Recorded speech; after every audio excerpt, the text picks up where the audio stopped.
Good morning and welcome to today's broadcast. My name's Amanda Chadwick and I'm a senior speaker, presenter and writer from Peninsula Business Services Limited.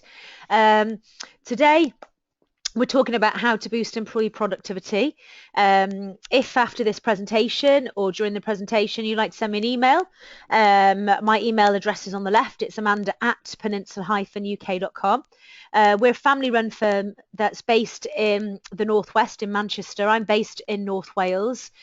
We have offices in Belfast, Dublin, Sydney, Jersey and Glasgow, where we help around about 30,000 companies throughout the UK, employers that is, and HR experts and managers with everyday issues such as boosting employee productivity, stress, sickness, everyday issues, and support them and ensure them if ever they have an issue and they end up in a tribunal. So today's webinar and employee productivity is something that I've been involved in since the early 80s actually, or mid 80s I should say. When I used to design incentives, work on training programs and develop KPIs, and that's how I got into employment law actually, because when you issue an incentive or you give people bonus schemes, you need to make sure that it's corrected and addressed in the handbook or the contract, and have some luxury around it regarding whether you pay the bonus out if the company's doing well. So that's how I got involved in employment law in the first place. So KPIs, incentives, boosting your staff. We know, and I think you know anyway, your staff really can make or break your business. And if you've got the wrong member of staff within your company, they really certainly can drag everybody else down. But there are some elements that we can help when it comes to productivity.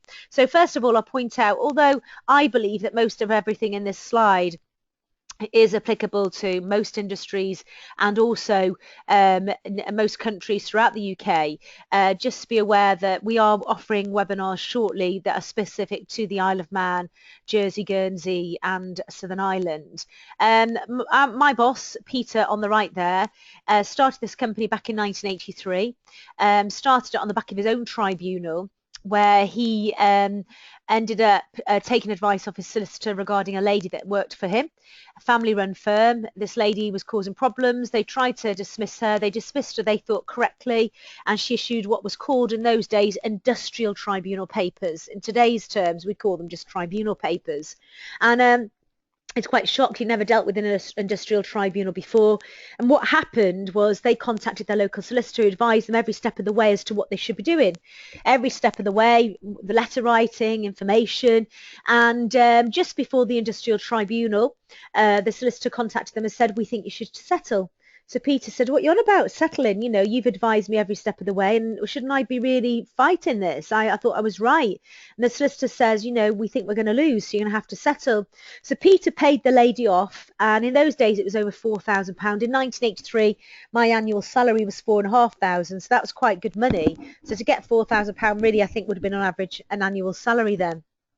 And then a few weeks later, the solicitor sent their own bill through, which was also for over £4,000 as well. And Peter thought, that's not fair. That doesn't seem to be right.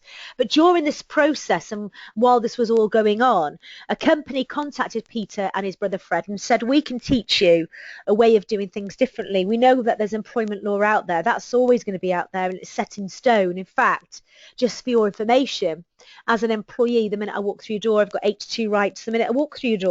So he knew that, and he said, you know, they've got all these rights. What we can do is teach you a way of doing things differently, get things in place to stop this happening again, try and educate you a little bit more. And then if things do go wrong or somebody challenges you again in the future, we will assure you, we'll represent you in tribunal, we'll defend you, pay you out-of-court settlements and legal fees and compensation awards. And Peter thought, that's really good. And he was so, you know, inspired by the business that he bought it. And he stepped away from his company, and it was then rebranded as Betfred. And Peter then set up Peninsula Business Services. And when he set it up, it was employment law. Then he realised health and safety. They were joined at the hip. And then we've got employee wellbeing. We've got payroll, tax investigation. So really have branched out now. But their message has remained the same. I do these webinars to educate employers, managers and directors to help them. And this is where this productivity thing is coming in.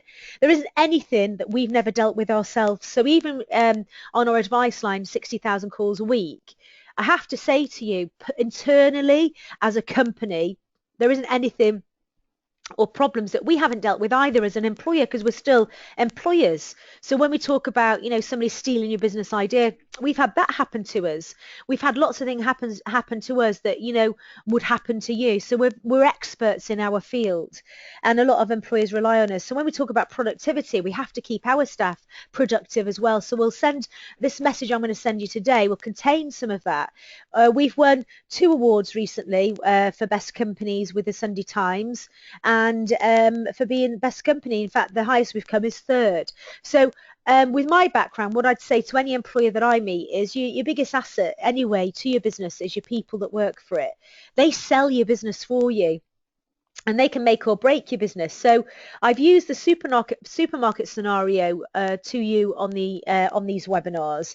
Now, I use for my electric, I use a company called Ecotricity, and that they're not the cheapest.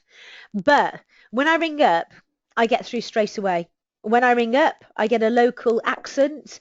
When I telephone them, I get fantastic customer service, and I get things sorted straight away. And you know what? I love that ethos. So for me as a customer, they make their business, and their message makes the business. So they might be a little bit more expensive, but I just like that I can get through straight away. I'm not held on for ages, and I think they're absolutely brilliant. So for me, they make their staff make the business, and they're always lovely and polite and sound like they enjoy the job. I've changed my supermarket recently. I shop everywhere, but I've changed my main shopping place because I feel like when I pay my bill, the lady or man is throwing my shopping through dead fast. It's the quickest 100 and odd quid I've ever spent. Don't forget, I've got a large family. So when you're thinking, oh, I only spent 30 quid on shopping, listen, I don't know how you do that. I spend over 100 quid every week, and it's just cost me a fortune. It seems to go up every week. And it's the quickest 100 and odd pound I spend. It's the most unhappiest 100 and odd pound I spend. The people throw it through, and they do it without a smile on the face. So because of that, I've changed the supermarket that I use. So can your staff make or break your business? They certainly can. If somebody's there representing your company and they've not bought into your company and they're not interested in it, you're going to lose customers because of them. So what I say to any customer that I deal with, and it's invest time, resources and money in building that strong team that's capable of pushing your business forward, and you've got to have cohesion there. And that means what you don't have is you don't have a line through the top level management that never meet the bottom level management. I particularly don't like that. I like for the superior members of staff to share their dream and vision and cohesion with the company staff, right from the cleaner to the person that makes the cups of teas, to the person working in the factory in a mundane job, making those items for that director to enjoy the life that they've got. So I like cohesion from every avenue, and to build that strong team right from the start.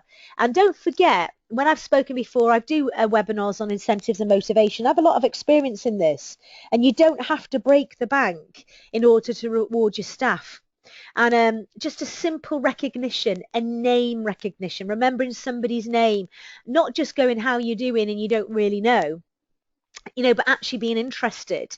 You have to acknowledge, reward and respect, because that's how people, will stay with you, because they know that you know them, they know you're rewarding them, you know that respect them. And the best ideas, what you've got to remember, they come from the people that are already working with you. And I know from experience, from every company that I deal with, that your staff that work for you, it's their life. The money that they get pays and looks after their home life. And once they get the perfect hours, the perfect job, the perfect money, they're going to stay with you. But they also want to protect the business they're working for, because they want security. So they will have a keen interest in your competitors. And it's, don't be too proud to ask what they think everybody else does better, and don't be offended if they tell you, and learn from it. And what you don't want to do is spend an awful lot of time and money recruiting when you might have the best staff already working for you, but they might not be in the right position for the company. I do believe in nurturing. I believe in training. I believe in developing, incentivizing, investing and recognizing, and keeping the employees that are great for my business. And remember, this investment will pay off, as you won't just end up with a successful business. but it'll show. If your staff are happy, a happy business will produce productivity, create great customers, and create that drive, that enthusiasm, and it will show to your customers. And that is anything from working in a car garage, to working in a shop, to working in a post office, a farm shop, to working in a dress shop, to working in a business that, finance. A happy, loyal staff with a great work ethic. We love the company. It's brilliant to work for. I've not left it. And I can say that where I've worked for Peninsula for over 15 years now. And I work with them because I believe in their message of helping the employer. And yes, I get approached by competitors. Yes, people approach me and offer me jobs. But I work here because I like the message that I'm sending, that I'm supporting the employer and I'm looked after. And I believe that I'm loyal and I've got a great work ethic. But I'm happy, and that's the most thing. And I share the vision. I share the vision that I want to help employers. And these webinars, it's my time that I'm doing it in. It doesn't cost much money to run them, and we don't have to do them, but I want to do them to educate people. And I've got people that are clients listening to them. I've got people that aren't clients listening. And I know you'll walk away. Well, not walk away. You'll put the headset down and end up the conversation. But I know that if you ever have an issue in the future, you'll think of me, and you'll think of but I just want to educate people to avoid them having a tribunal. So I want the joint vision, and I want you to have that joint vision, whichever industry you're in. And I want shared leadership as well, and certainly want laughter within a company. We're scared of joking now, aren't we, because of all this employment law? We're afraid of hurting somebody's feelings. I work with a lady, and I know, like, she's much younger than me, but she has been brought up in this industry where employment law is absolutely spot on. So she doesn't like like stepping over that mark a little bit, and doesn't like any jokes, where not offensive jokes, but any jokes. So she's very formal, and quite often, you'll be stood in a room talking to lots of the workforce and having, a joke and a laugh, and she'll say, should we just stick to the topic? No, actually, I don't want to stick to the topic. These are our staff that work for us, and you know what? I'm not sticking to the topic. And I will say quite straight, yeah, sometimes we just need a bit of a laugh. We need laughter in the workplace. We need to, because laughter actually stops stress. It makes people happy. It creates those good hormones within your body that fight illnesses. So laughter in the workplace. We spend loads of time at work, more time at work in some homes than we do at home. So do I want to enjoy the place that I work in? Yes, I blooming well do. And so do your staff. And you can create that. And you can create that laughter and that happiness. So how are you going to do that? What you're going to do is going to create this future for your employee. So when you have an induction, when you're speaking to your staff, during appraisals, you're going to give them goals, you're going to give them tasks, you're going to set them for them. So you're going to give them direction. Then what you're going to do is you're going to develop your employees with learning, development and training. So you're going to get agreement with them. So they can visualize, though, they can see themselves with you in the future. You're going to inspire the employees with aspirations, potentials, life plans and happiness. That's what you're going to give them, because if you give me a life plan and a goal and say, look, Amanda, you could do this one day, we'll put you on this learning program. The first person I'm going to tell is I'm going to go home and I'm going to tell my family, because I'm going to boast about it. They're the most important people to me, and they're part of my joint vision. They're part of my future. So when I tell them, you never guess what? They've changed my job title. They're the first people I'm going to tell, and they're all going to be happy for me and share with it. So remember, you don't have to have expensive incentive ideas. I've worked with companies that haven't got much money in their pot. So the first change that you can do that might not cost you anything, because you can do this without giving them a pay rise. You might say there's not enough money in the pot at the moment for a pay rise, but I think that you need to have this recognized. So changing their job title. Look, going from somebody who's a lower level to senior to superior, like a supervisor. A job title change can give them the recognition they need. Training, if they're having training, giving them half the day off, or then or pay. It's up to you. But if they're doing training, or paying for the training. But also, I've got to remember the employment law side as well, having training agreements in place. Money, remember that there's a minimum wage. It rises all the time. Just be careful of the money, and that people aren't falling below the minimum wage, and you haven't checked that. Money can really get people down.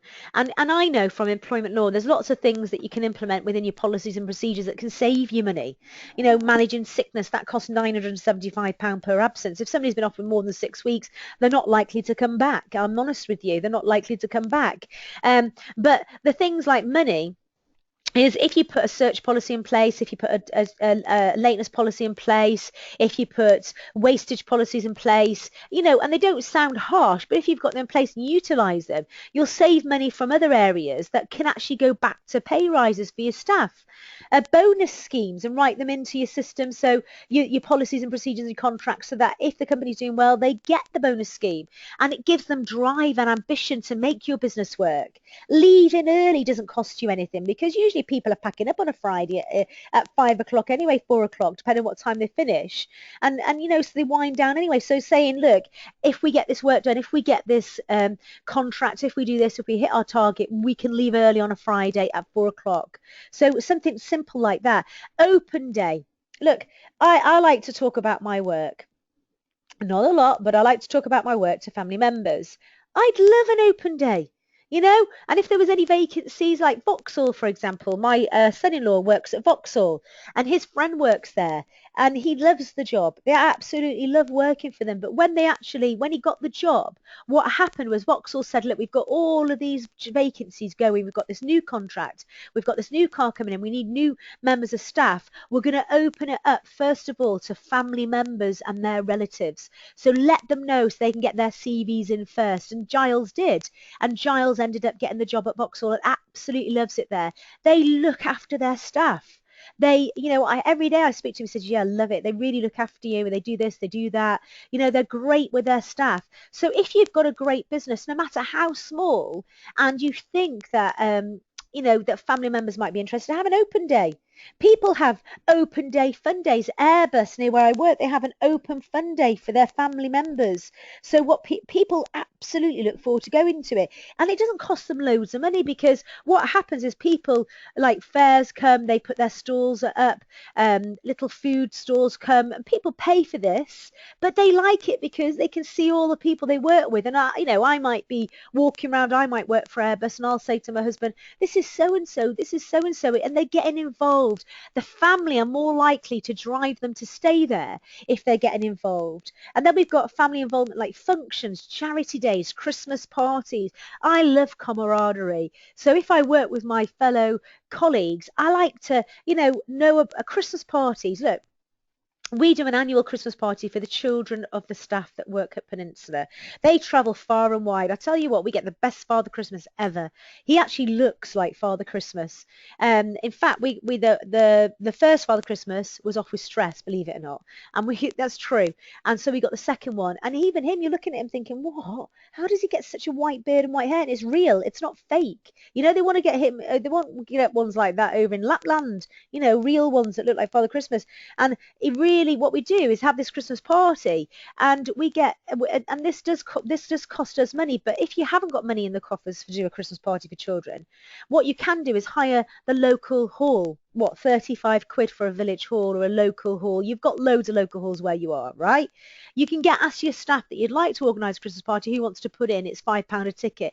That'll provide a Father Christmas, a selection box each from Poundland, or a toy from Poundland. And then, you know, it could also, I don't want to advertise Poundland, but, you know, when I'm talking about cheap stuff, that's the place to go, isn't it? And then also little finger buffets. So things, you know, and I would look forward to that, as I've got loads of children, to take them there and to thoroughly enjoy it. Charity days, functions, black tie dinners, things that don't cost you money. Local hotels. Look, we were trying to get all our staff here. How much? Do as a set dinner. Do it for £15, and they will. And then you get family involvement there again. Apprentices. Don't fail with apprentices. You're supposed to give lots of chances to apprentices. They have exactly the same rights as an employee. Don't forget that. But you're going to have lots of teething problems with them. But you've got to give them loads of chances, otherwise you'll have issues. So look at apprentices, trainees, work experience. And remember, somebody can be an employee and then decide to be an apprentice. You might want to give somebody the project leader of their own. You might want to say, be a project leader. You might want to implement key performance indicators, because you want to analyse realise what's working and what's not. And these key performance indicators can highlight areas where you are falling that you didn't realise that you were. How about nights out? But remember here, discrimination. Somebody who's got children or somebody of a certain religion doesn't drink, but you're going, oh, we're having a night out, we're getting leathered. Doesn't appeal to somebody that might not drink or has children, and then going, oh, you're not coming. Oh, that's, you miserable sod. And they're not coming because they've got like loads of children, nobody at home to mind them. So be very careful of that. But nights out are very good. A hotel. Look, we all have like a department that work, right? Have a department that books hotels, books things for us. And we might not have a department, might do it ourselves, but we might use our local hotel. So I might use the local hotel for lots of meetings. You know what? I'm going to ring them up and see what they can offer us as a discount or whatever, as a prize for one of the staff that have really, really performed well or brought in a brilliant idea for my company. What about your suppliers seeing what they've got available? What about a newsletter? They're so easy to do now, aren't they? I can't do them because I'm not very good like that. But, if you've got the right things on the computer, the laptop, you can just go on there, do a newsletter and remind people who is doing really well at the moment, who's got the least cancellation, who's brought in the most customers, who's working well with customers, who's supporting customers, who's done like even a hairdresser hairstyle of the week, so things like that, including your Friday, Monday reward day, prizes for silly things like the hardest phone call or worst suggestion. And then think about things like dealing with a company and just the staff are always on the phone, and I've worked with incentives for years and years and years, and I can tell you certain things incentivize younger people, certain things incentivize older people. I don't care what you say, they do. If you're incentivizing me, I want you to incentivize me and my partner at home. I can't go on a foreign holiday abroad. Well, I could, but I'd have questions to ask at home. Oh yeah, I'm going a week in Tenerife, but you can't come with me. But I'm going with all the workforce. And, it can cause issues within relationships, that can. So it's great to think, well, why don't we incentivize that person and their partner at home? Why don't we, let's do a weekend away? Now, when I worked for a large organization many, many years ago, I had a massive budget for incentives. And one of the incentives I wrote was a holiday in Bermuda. But it wasn't just to the person that worked there. It was to their partner, their family friend, their brother, sister, whoever they wanted to bring with them, their mum and dad. And you know what? Those people that won that holiday and actually would send a postcard home. I'd get somebody in Bermuda to send postcards from Bermuda, and I'd find out who they were taking or thinking of taking on this trip.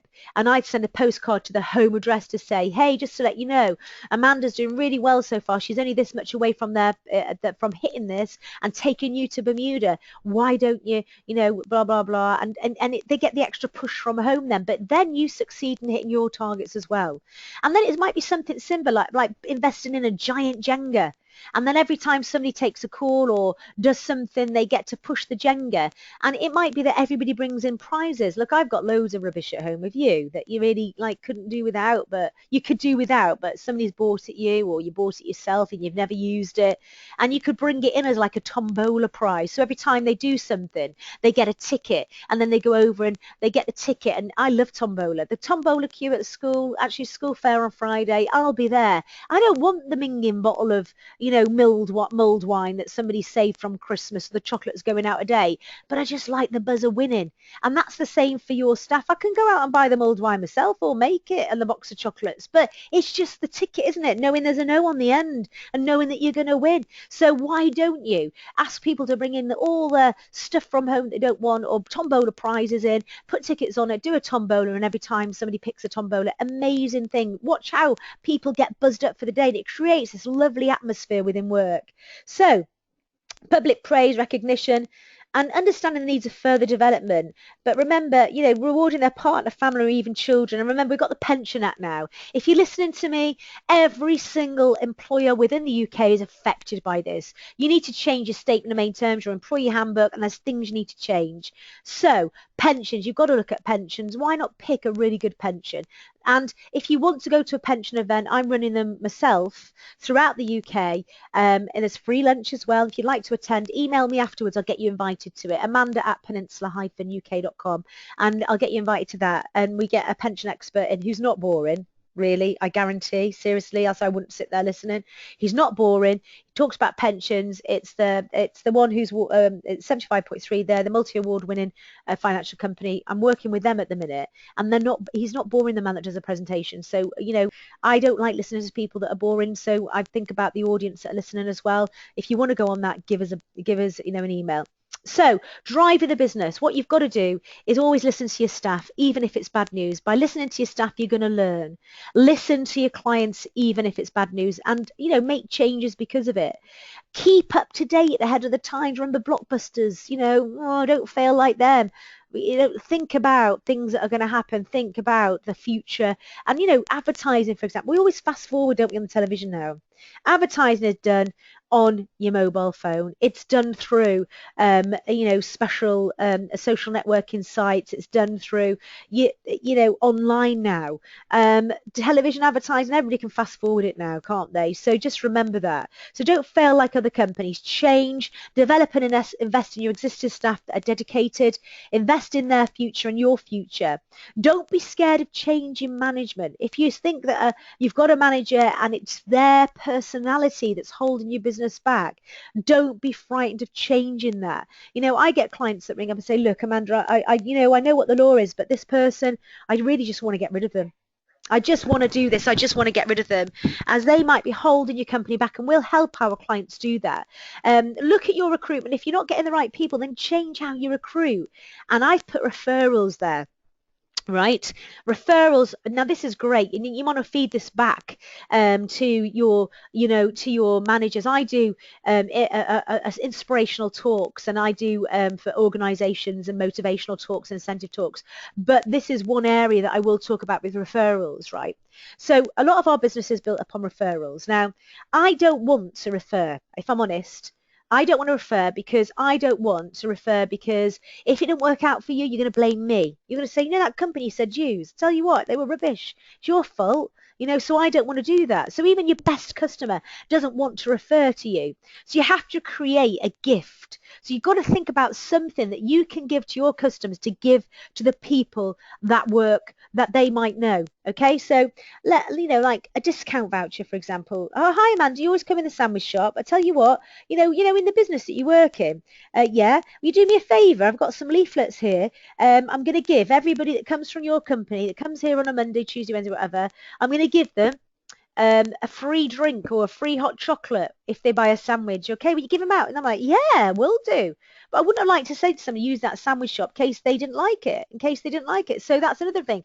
It might be something simple like I've worked with a customer. I send out a thank you note. And I just let me give you an example for me. Well, how would I use a referral? I might use a referral I might say, you become my client, and I then send you an email. I say, thanks ever so much, for listening to me today. You do know that these policies and procedures I'm bringing in are going to save you some money, support you. I'll work with you. Just don't forget, anytime you have an issue, don't sit there writing a letter. Don't faff about. That's what you're paying us for me for, right? Do that. And also, by the way, thank you so much for taking your time today. But what I've done at the end of this email is just because the Pensions Act is affecting every single employer throughout the UK. If you know any employers that might be impacted by this change and haven't thought about it yet, give them my email address. I'll arrange some free advice for them. Okay, free advice. So you're not saying use the company, you're saying, here, try their free advice. Or you might say, come to an event and it's free. I've got you on one that is free lunch. I'll go with you.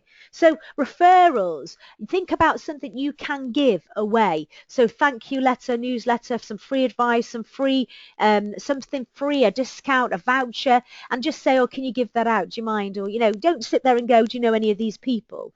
Although that would be a way of doing it as well. But I think that people are a bit reluctant to give referrals. So if you want to drive your business, think about referrals as well.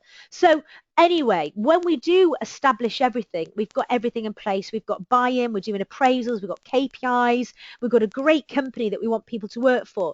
What you've got to do, whenever you have an underperforming individual, you've got to get the basics right. So you've got to get your employer's rights in place. So you've got to get the right contractual agreement. Is it fixed term? Is it temporary? Is it full-time? Is it part-time? And it's very rare that I ever actually come across a genuinely self-employed person. It's about the relationship. And although your accountant might say they're genuine self-employed, I don't think in most cases that they are. And if anybody's querying that, ring me up or email me. So the right contractual agreement you've got to have in place, and you must be issuing that within 8 weeks anyway, the statement of main terms. And then we've got the job description. So the statement of main terms is their personal contractual terms. Then the job description, what they should be doing, what their job entails, what role, etc., blah, blah, blah, in there. Because if I'm going to talk to you about not performing, I'm going to pull out the job description and I'm going to say, well, actually, that is part of your job and you're not doing it. And then remember the employee handbook, because that's going to have your rules, your standards and expectations. And when you control a member of staff because they're not underperforming, that's the booklet that you're going to use, capability and disciplinary, etc. So performance management, it's key to any business. Simple, achievable targets, simple measures and monitoring as well. You've got to make sure you address your underperformers consistently, and you've got to recognize your top performers, recognize good performance as well. So for me, one of the incentives I wrote was crucially that I sat with the board. The board had their meeting, the chairpersons had their meetings. This is for an organization I worked for. And then they would say, like, let's get Amanda in. And then they'd tell me what their goals are. And then I'd go, right, and they say, look, what we've got an issue with this. Some of our salespeople, we've always got the top salespeople that are taking the awards, they're getting the money, they're walking away, flying. And then we've got the bottom bit that, aren't going anywhere. Eventually the dregs will go. But we've got this middle bit that we're not hitting. Do something, Amanda. Develop an incentive that will inspire them. And I did. And I brought those people in the middle to hit their targets. And it was a visual incentive. It was a massive bubble. And every time, the first time I did it, I have to be honest, it was the top winners that won. They were the ones in there. But what I did is I thought, this has got to be visual, this. So I had this piece of equipment. It was many years ago, designed by the BBC. It cost me £3,000 at the time. So I'm talking about 18 years ago now. And what I did is I took this bubble into the middle of their workplace, along with every gift that you could buy in Boots and bloom in the Argos catalogue, weekends away, you name it. And what they did is if they got a certain percentage over what they were targeted, they got 2, 4, 6, 8, 10 seconds, whatever. Every percentage got 2 seconds in the bubble, or 5 seconds, I can't remember now because it was years ago.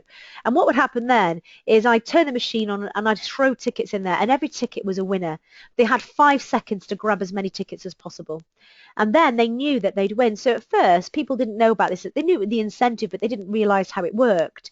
So what they would do is they watched the first time. The second month, they wanted to be part of the action. So they were hitting their targets. So those middle road people that just think, well, I've got enough money to pay my bills, I'm not going to go any further.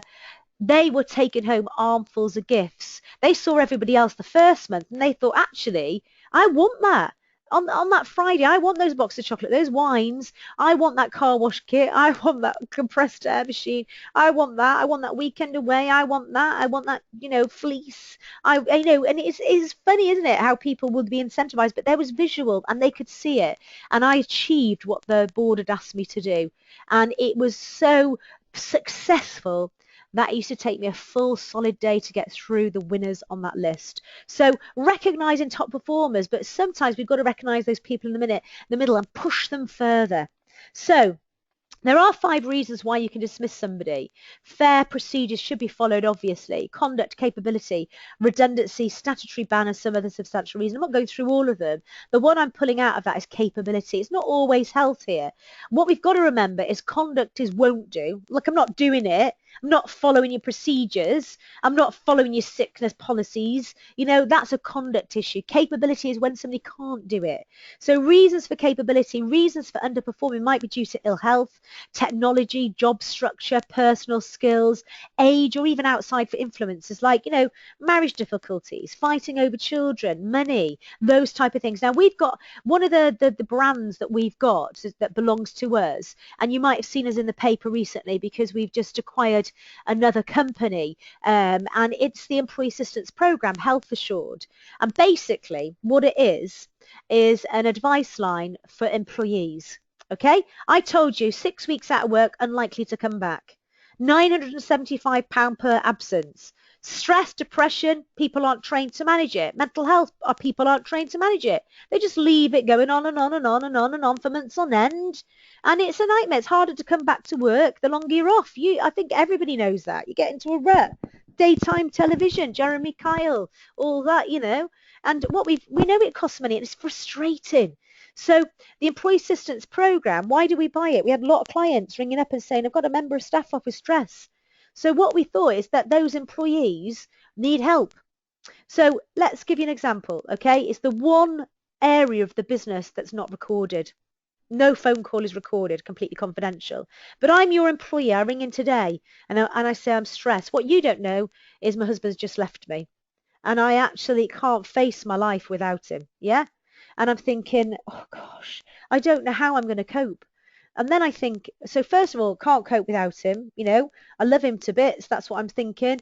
I'm thinking, what about the children? I've got to tell them. I can't even drag myself out of bed and take them to school. So initially, I'm saying I'm depressed and stressed. I've had a big shock. It came out of the blue. By the way, it hasn't happened. It sounds like it has, doesn't it, the way I'm going on? It hasn't happened. Touch wood. Gosh, I'm like wishing it on myself, aren't I? So then what happens? And then what happens next is then what really reality hits me. What about money? What about the house? What about the bills? I can't run this on my own. So now I'm worried. And it creates me to be sick. So I go to the doctors. I get a sick fit note.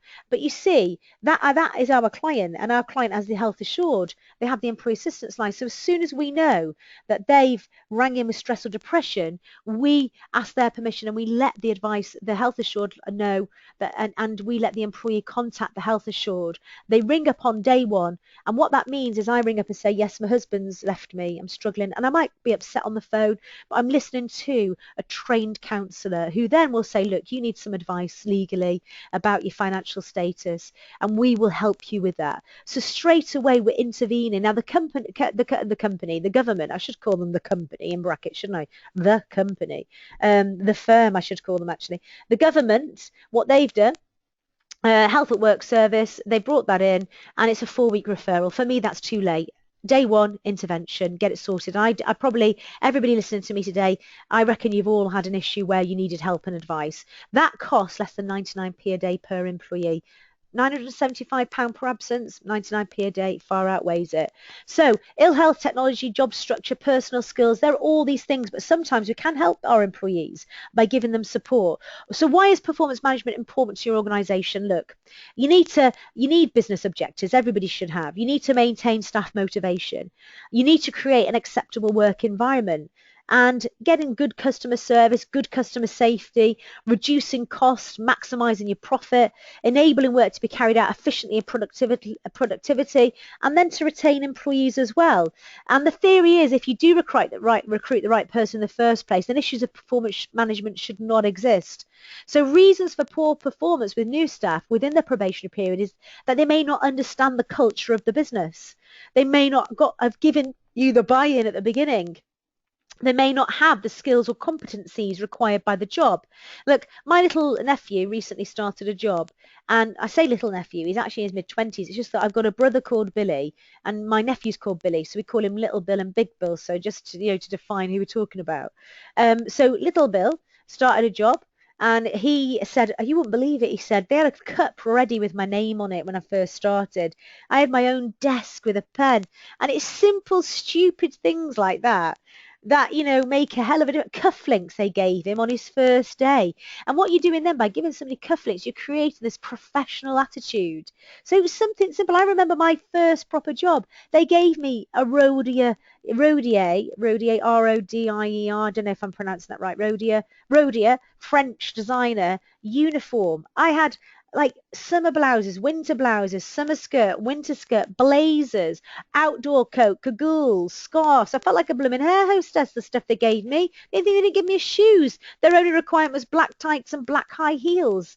And then, in those days actually that you wore makeup and did your hair nice. So basically, but when I went home, I was like, Mum, can you believe it? Look at this uniform they've given me. She was like, whoa. She couldn't believe it. For me, that was like, gosh. So, it's the welcome you give somebody. Do they want to stay with you with the welcome that you gave? Do they have the right skills or competencies? Actually, did you do a personal specification before you actually recruited? Did you have a job description? Are they ensured the responsibilities and accountabilities? The job is not what it was portrayed to be. May require a settling period to adjust, but you know what? Probationary period. I've got that in our clients' contracts because when they start working, I don't know if I'm going to like you, if I'm honest. You start working for me within the probationary period. I don't really know if I'm going to like you. I don't know if you're going to fit in. I don't know if you're going to buy into my company. I sure as hell am not faffing about if you don't want to work for me. So within the probationary period, there should really be a suitability clause that gives you the luxury to say to somebody, you're just not suitable, please leave. There's the week's notice. And then also a short service statement within the handbook that gives you the luxury again of not going through capability, etc. But they might have personality issues as well, which you wouldn't know unless somebody started. So reasons for performance issues with existing staff, they become stale in a job. You can change that. They've got their own agenda. Have personal problems. We can help them with that. They have difficulty with new work, training, new technology, so training. And we always have to rely sometimes on the always sometimes. What am I saying? Either always or Amanda, is it always or sometimes? Please look, capability policy. You've got to get in there. It's not just for ill health. It's for when somebody can't do the job. It's training. It's looking at areas. So a capability policy, get one in place if you haven't. If you're our client, you know all about it. They can't cope with the job with job culture changes. And it might just be, actually, we have got deadwood. We are going to have to get rid of them. It might be a settlement agreement. It might be that we have to get rid of somebody on the grounds of capability. Or they're just not getting it on with staff and their colleagues. And it might just be getting in a room and speaking to everybody about that. So performance appraisals, the definition of an appraisal should be the assessment of an employee's performance, potential and development needs. So a performance appraisal should be, this is where you get, I say to everybody when I do mediation work, why didn't you speak to your blooming staff in the beginning? Why are we here? You shouldn't be here. Do you want to save your company money? Speak to your blooming staff. So by speaking to your staff, you're creating a positive environment and they know that you're interested in them. So an appraisal is where you're going to speak to your staff. You're going to stimulate them. You're going to value employees' commitment. You're going to identify training and development needs, something that you might not identify, but they might ask you for. An opportunity to review the past and improve the future job performance of the employee. It also helps clarify and agree priorities, individual, team, company. And it provides for objective feedback on performance and an opportunity to look at wider horizons and add value to the organisation. What it isn't, I don't want you to dwell on the past or mistakes. Look, the past is the past. Draw a line through it. Move on. Live for today. Dwelling and days spent worrying and going on and on and on are days of your life that you're absolutely wasting. So don't dwell on the past or, when people say, oh, I don't regret anything. Oh, well, they're lying. I regret loads of stuff, but what I don't do is I don't dwell on it. I regret many things. We all do. And deep down inside, we do. There won't be that program on television otherwise that says, oh, I want to meet somebody I've hurt. If people didn't regret, we regret. And what we do though is we get peace with the regrets and we deal with it. We move on. Don't dwell on the past. Gosh, that's in the past. You can change the future. And it's not a gossip. It's not a chit chat. Just because I just thought, oh, do you know that? How did you get on? How's your, Mandy? It's not a disciplinary. It's not a grievance. It's not a character assassination. It's not an argument. It's not a chore. So don't make it like it is a chore of paper. Allow time for it. It's not a favouring, an annual ordeal, a pay review discussion. It's not a promotion interview. So you've got to make it is an appraisal. You've got to allow time for it. Prepare the member of staff as well. Don't book meetings in afterwards. And they should be regular to provide feedback.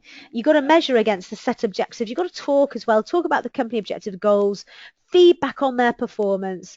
You're going to go through their targets, their job description, and then you're going to plan going forward and allow you for remedies for poor performance as well and ways and areas that they can improve. And it allows you to reward for outstanding work and performance as well.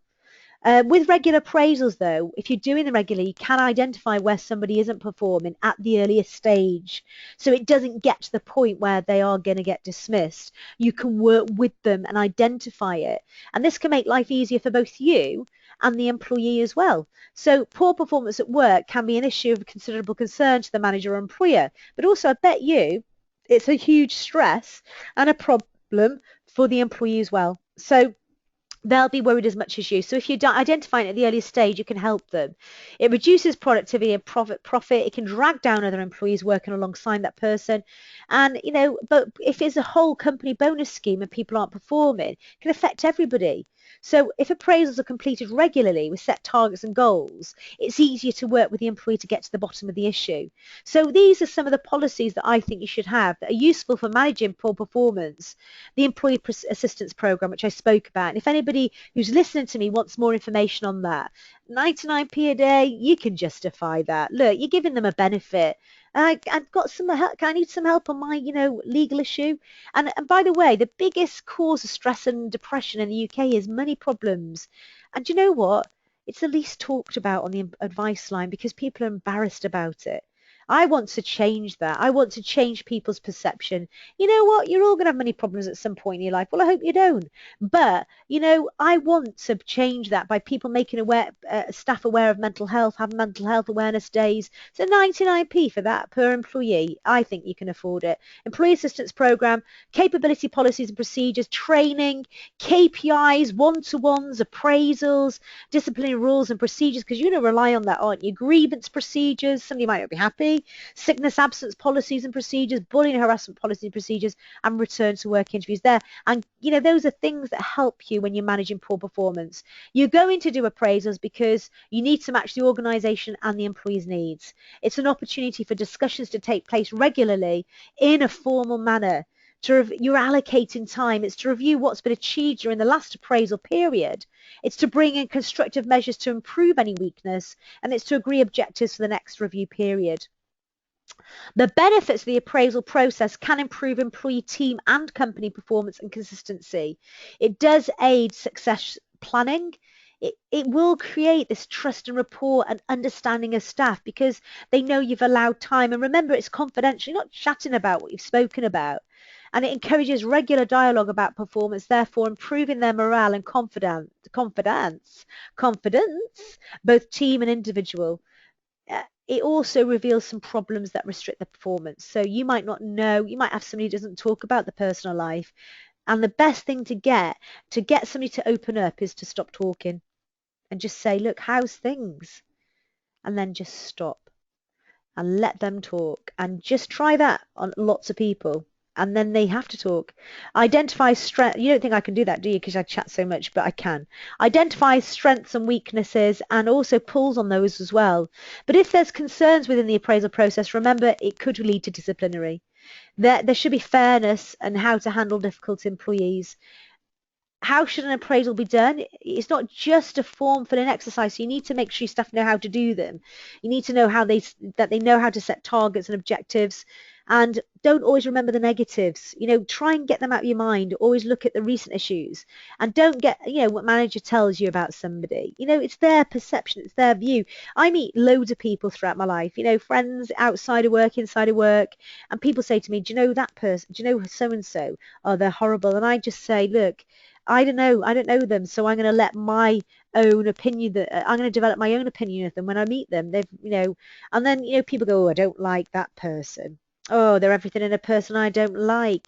Yeah, but that's your view, and it can create, if it's a small office, that could create bullying. And the person, I really don't meet that many in my life horrid people. Just different personalities, that's all. There will be clashes, but we can deal with that. So fear of criticism or being honest, not knowing what to expect, frightened of confrontation, hidden agenda. That's some of that's concerns people might have with what the appraisal process is. Barriers to successful appraisals, you're not planning. You're not planning for it. You're allowing meetings to interfere. People are knocking on the door. You've got nothing to say. You're developing it into an argument. You're folding your arms, being you're being destructive rather than constructive. You say yes, I'll do that. Yes, I'll do that, but you don't actually follow that through.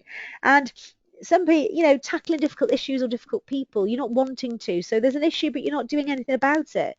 If you're our client, remember the advice line can advise you of anything like that, provide the documentation. Putting the appraisal off as a low priority. Short staff, no prior staff briefing. Those are just some of the areas of success, to stopping you having successful appraisals. Just think of it as a chat. talking about somebody's future. And then remember, problems could arise during the meeting, but try and solve the issue there and then. But if you can't, rearrange a new meeting as soon as possible. But you've got, this is your chance to chat, to discuss, to look at concerns, to go through objectives, to set targets, and encourage the employee to write comments on the form, fill the appraisal form in an action plan as you go along. And after the appraisal, the completed form should be signed and dated by the employee manager and senior manager, and then copies of the employee appraiser and one on file. So disagreements during appraisals, listen and have evidence of it, specific examples, and using KPIs, not just general observations. Feedback to higher management. And remember, appraisals are there to allow discussion and challenge and grievance procedures.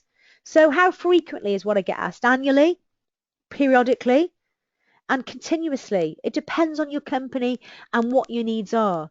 So I think that you need to agree this plan on the future for your staff. If you're having underperforming individuals, if you're ever having issues with your staff, job descriptions, personal specifications, agree in that plan for the future. Focus on what needs to be done. Agree on measurable targets and objectives. Set review dates. Conclude decisively. So a performance goal or target specific result or situation a job holder expects to achieve within a time frame. I think with what I've said today, and I've gone over, I do apologise for that, but what I've said today, you should get some idea of how you can get buy-in, some simple incentives, create a motivation. And now this webinar will be available on YouTube later on or tomorrow, and it's available on our YouTube link. My name is Amanda Chadwick. I'm a speaker on employment law, health and safety, employee wellbeing, and I'm also an inspirational speaker and motivator as well. My email address is amanda@peninsula-uk.com. Write that down, amanda@peninsula-uk.com. And, I thank you for listening to me today. I hope you've enjoyed it and I hope you found it useful for yourself. But don't forget your job description, your personal specification, your capability policy, and agreeing a plan for the future to get the buy-in the first place. Thank you very much for listening to me, and it's goodbye from me.